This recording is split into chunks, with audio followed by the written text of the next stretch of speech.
A book lover like yourself, you've used books, novels, stories to make films. Is it easier for a filmmaker to have a foundation of this sort? Not always. You see, sometimes, yes, you have the advantage that you already have a structure on which you can make a film. But with the novels or short stories, one of the most important things is to get to the heart of the matter, to get to the essence of it. Because book and film are two different kinds of experiences. When you read a book, you're functioning in your own time. You also are functioning in the time of your own mind. There are several factors. There's also the speech that is making, you know, the kind of speech it is written with, the kind of words that are used. All those things, you know, description, all those things allow your mind to work in a very different way, in a much more open way. But when you're seeing a film, it all gets locked up, both in time as well as in the images. The images are concretized. They're concrete images. They're the same for you and for me. But when you read a description of a particular scene in literature, you can imagine it the way you want, I can imagine it the way I want. So all these things make it very different. You know, so what happens is, the danger is it should not become an illustration of it. It should be the experience of the book that's more important. But when you try to do that, a lot of people misunderstand. Yeah. A lot of people don't look at what you've done, but they're only looking for illustration of the story. Is there any particular it is a experience? problem. Oh yes, it's an experience all the time. But you know, sometimes things work out perfectly together. You know, the book and the film seem to be the same thing. Now, there are sometimes it happens, like Suraj Ka Satwan Ghoda turned out to be like that. But then Bhumika was not like Hansa Vadkar's book at all. It was more the experience of the book rather than the book. You know, similarly, Bharat Ek Khoj, which is Discovery of India, there was a lot of going back to the book, in the sense that people who read the book could refer to what I was dealing with, but then it wasn't the book. It was not illustrating the book. You understand? So there's a considerable amount of difficulty there also. The challenges are of a different kind there. And also you must remember that if it's a known book, the audience already knows what the book is, and their own personal experience of the book is of a certain kind, and they expect the film to fit in with that, which is never physically ever possible, because that's a very subjective experience. Okay.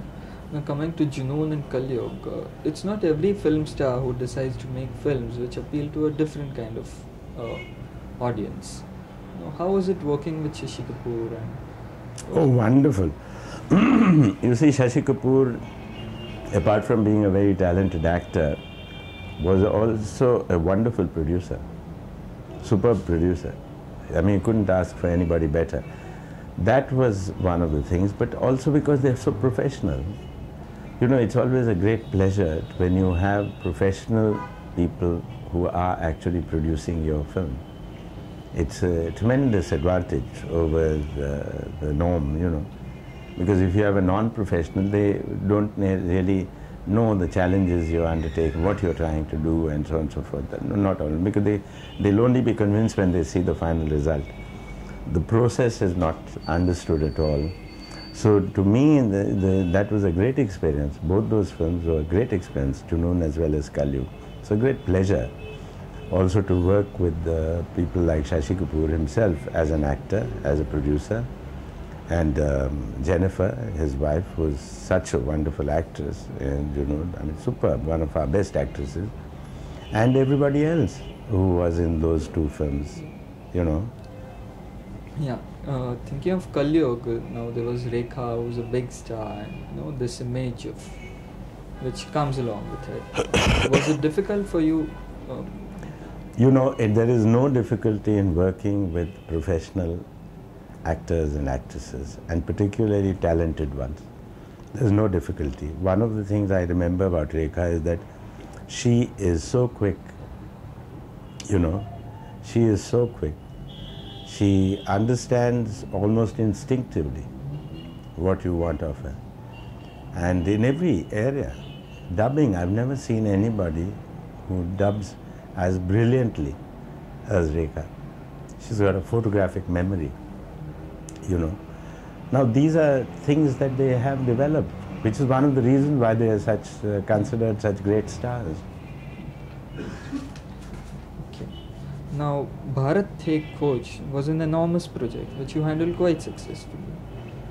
Taking on something of this scale must have been quite challenging. How did Oh, you- absolutely. I don't think I'll ever be able to survive another one if I took anything on that level, because it's a once a lifetime Yeah. project. It's very difficult to do something like that a second time, because the logistics of that are so daunting. We needed so many actors, and the research and the scripting itself took us about 3.5 years, apart from the shooting. The number of sets that we had to build, the amount, the extent of shooting we had to do all over the country, and it was quite an enormous thing, you know. And the challenge of it was quite enormous. It's something that you do once in your life, and you pat yourself on the back and say, at least I've come out of it alive, you know.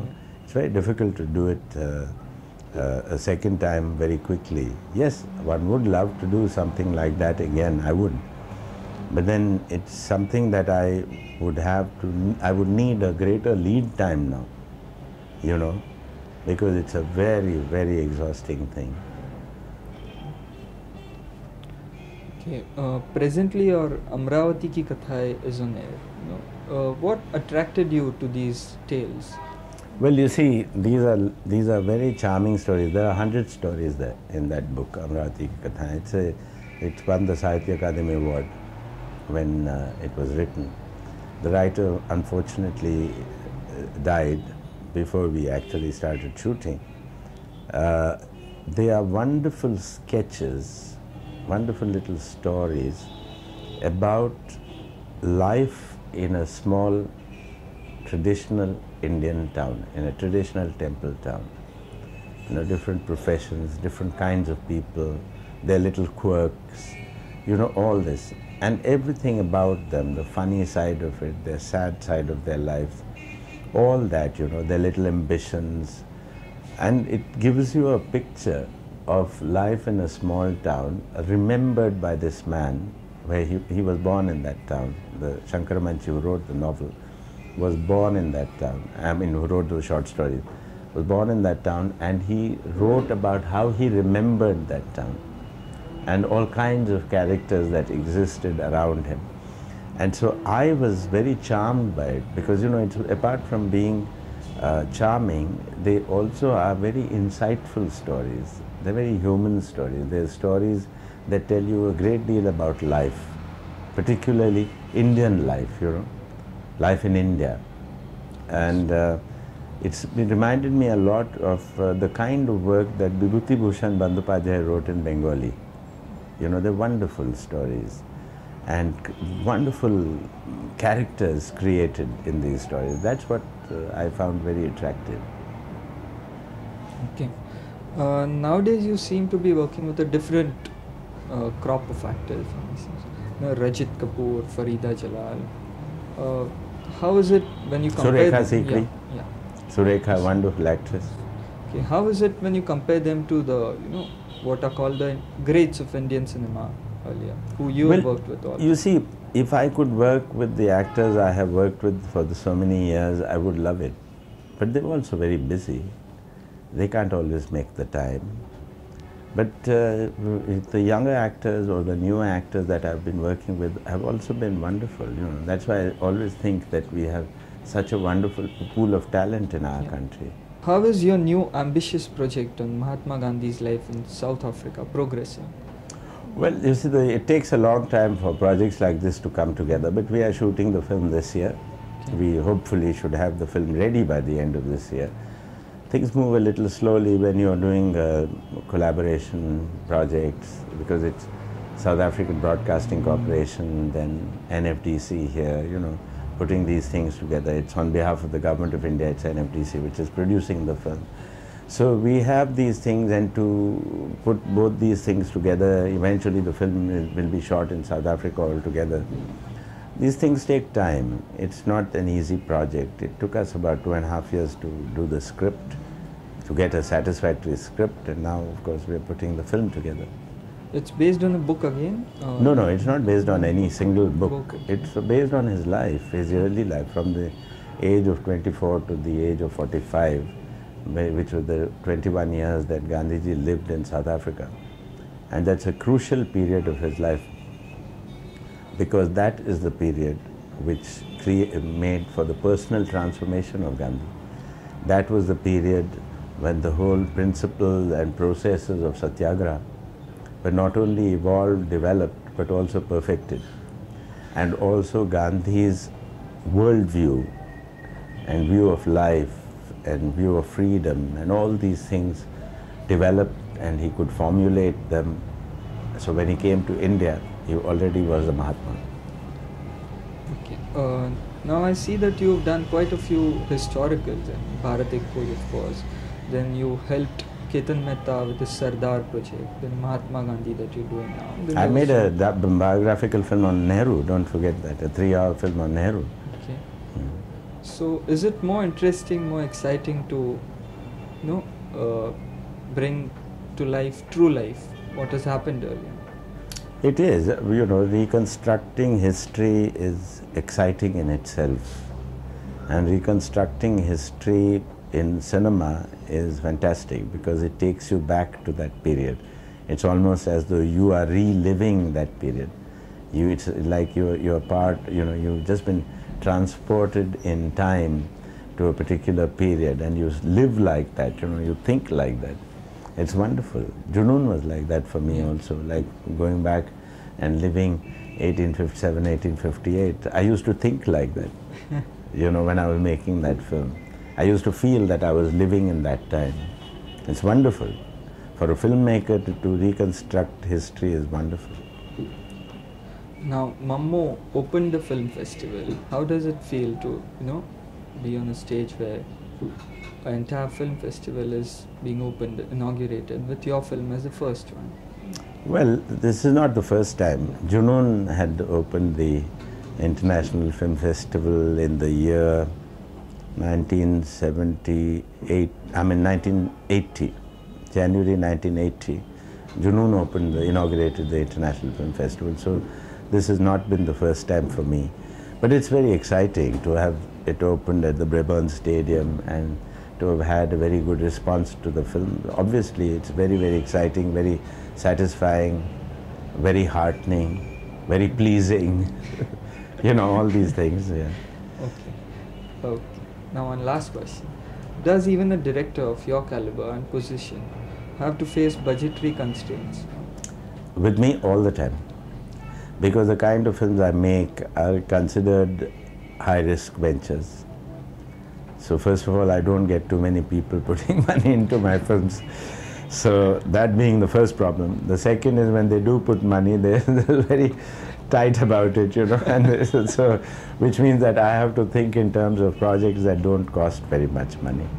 But then I'm used to it. I've been doing it for so many years. It's not anything new. But I would sometimes feel happier if I had a little more money to work with. But because you have to accept what is the situation, you can't just sit there and mope and say that how dreadful the world has treated me.